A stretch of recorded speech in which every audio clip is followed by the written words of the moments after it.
Tuberculosis-Associated Chylothorax. Via respiration. Tuberculosis, TB, is a rare cause of chylothorax. We describe a case and the results of a systematic review of all reported cases of TB-chylothorax. We identified 37 cases of TB-chylothorax.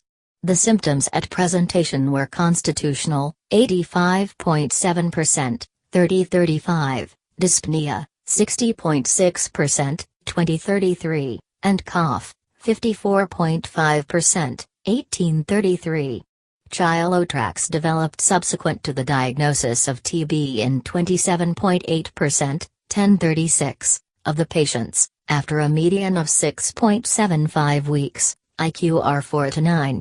Chylothorax developed during an immune reconstitution syndrome, IRS, in 16.7%, 10-36, of the patients, including immunocompetent ones.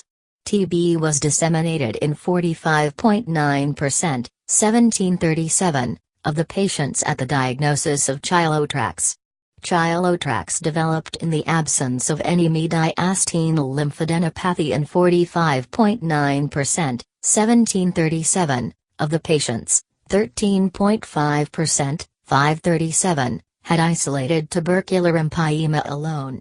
The diagnosis of TB was established microbiologically in 72.2%, 26-36, and by biopsy alone in 27.8%, 9-36, of the patients.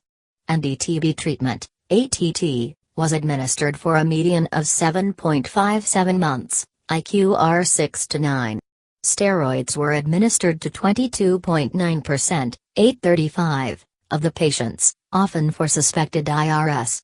Thoracic duct ligation and octreotide were required for only 17.1%, 6-35, and 8.6%, 3-35, of the patients, respectively. In all, 94.4%, 34-36, of the patients had resolution of chylothorax and completed treatment successfully, only 5.6%, 2-36, died. In conclusion, TB-chylothorax may develop without obvious mediastinal lymphadenopathy and be associated with tubercular empyema alone.